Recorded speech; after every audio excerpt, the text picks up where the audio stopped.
minta cerita sama pendapat. Oke, tapi hati-hati, Miss Yuni lagi live nih sekarang. Jangan pernah menyebut nama siapapun, termasuk namamu sendiri, karena saya tidak ingin setelah viral kalian minta take down. Kamu di sini overstyle. Oke, terus suaranya yang keras, Dok. Suaranya pelan banget suaranya. Oke. Aku di sini overstyle. Overstay, oke, terus. Diem sama pacarku. Hah? Sama pacarku. Oh, sama pacarmu, terus? Nah, pacarku lihatnya pengen nikahin aku. Terus? Itu caranya gimana kalau first time is? Kamu sudah laporan ke Kowloon P belum, sayang? Belum. Oke. Paspormu di mana? Pasporku ada. KTP Hongkongmu ada? Ada. Oke. Di hari Senin ini atau besok kamu datang ke Kowloon P. Tahu nggak Kowloon P di mana? Infonya dari YouTube yang sih ada tahu jalannya. Udah tahu. Ya udah, kamu ke situ.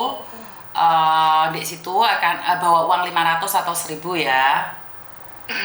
Jadi di situ akan didata kamu. Terus habis itu kamu dikasih kertas paper. Itu adalah identitas buat kamu. Setelah kamu punya paper itu, baru kamu mengajukan pernikahan. Itu baru bisa, sayang. Satu lagi, Miss. Hah? Soalnya bodoh. Satu lagi. Apa di Suaramu hilang loh, Dok. Ya, kurang keras. maaf. Gak jelas, Miss. Gimana? Bojoku permasalahannya udah nggak punya MPPS. MPF. Udah diambil MPS-nya. Soalnya sekarang kerjanya beda gitu. Bukan kayak dulu. Apa itu bisa jadi masalah apa enggak, Miss?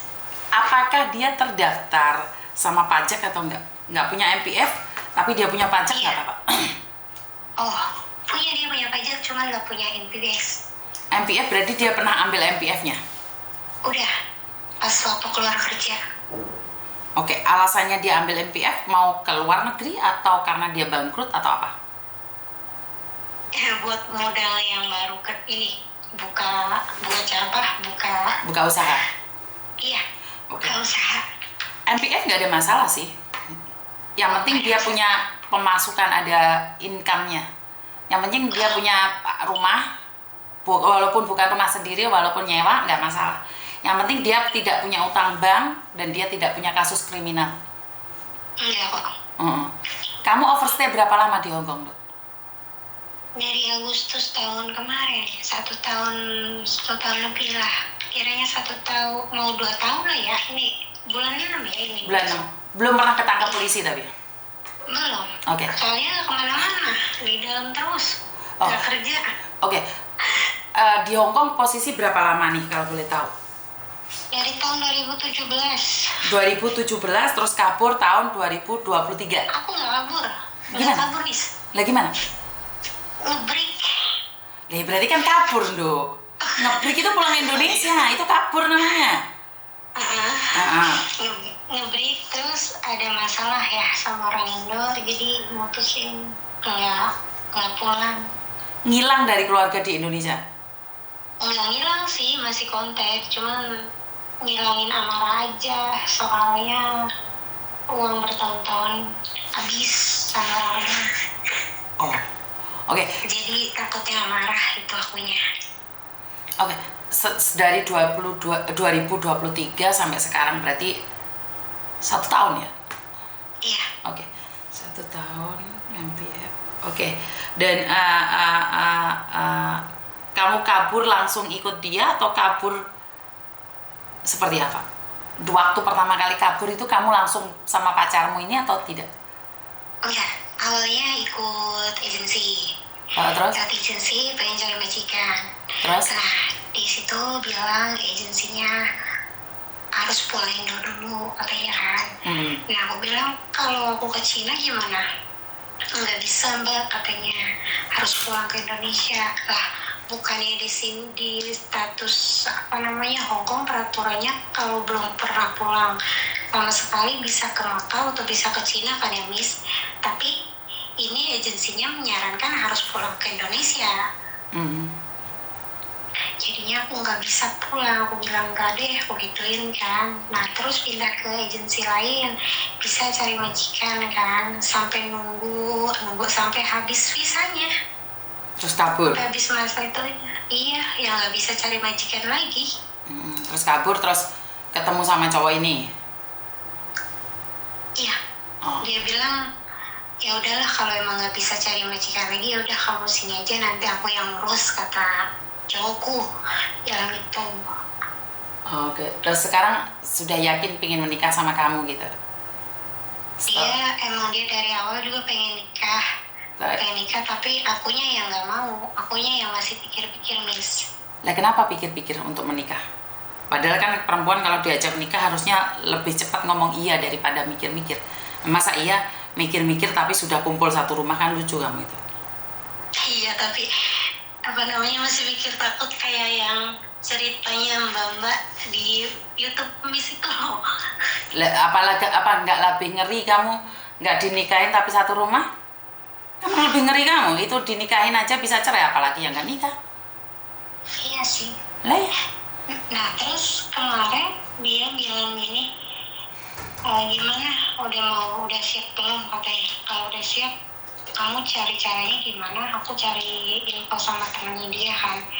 Nah aku info sama temen Indonesia yang kesama Indonesia ya, dia nikah sama orang Hong Kong, harus bayar DP dulu 3.000 katanya, DP 3.000 nanti dikasih arah ke imigrasi, terus daftar nikahnya 5.000 katanya gitu.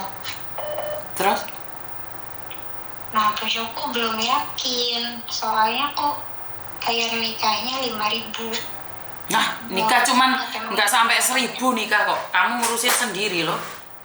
Oh itu.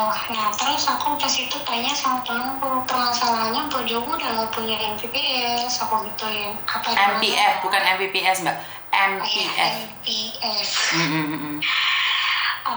Apa bermasalah atau enggak?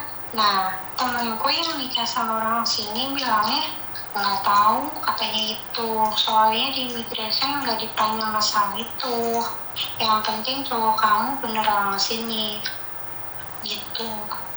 Intinya tadi Miss Yuni ngomong kalau nikah sendiri ini lebih murah, tapi ngurusin semuanya sendiri kan kamu ada waktu, ya udah nggak apa-apa, kamu datang itu kalun B itu nyerahin diri dulu, dapat kertas, terus daftar nikah.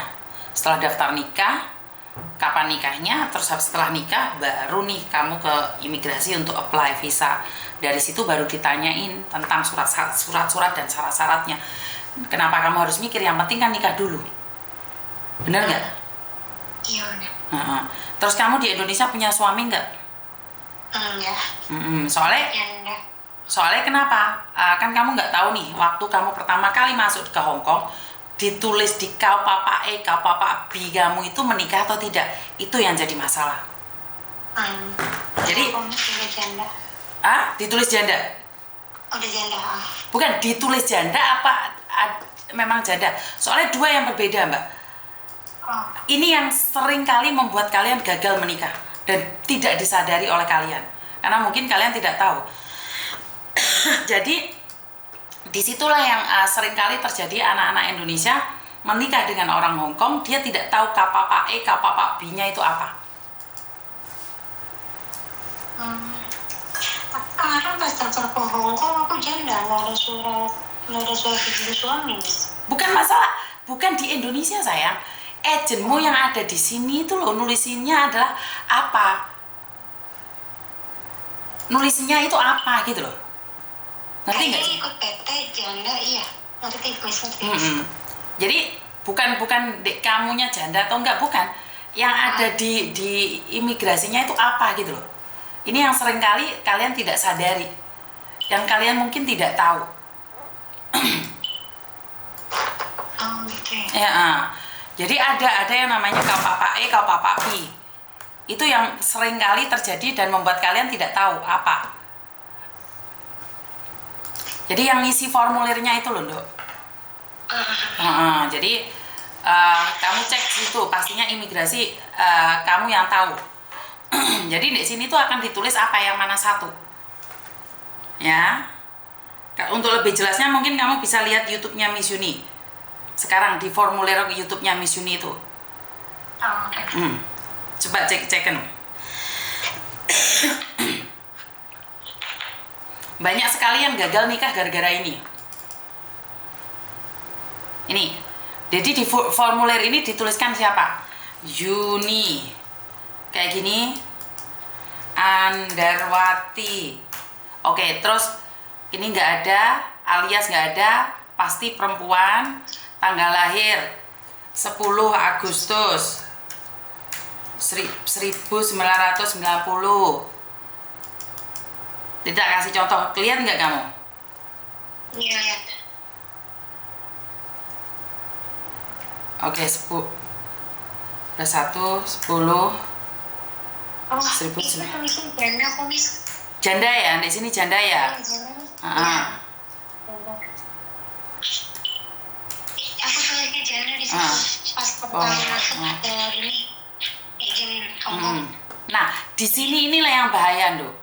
Yang di sini kamu ini waktu pertama kali ini ditulis merit, bachelor, menikah, cerai mati, pisah atau janda.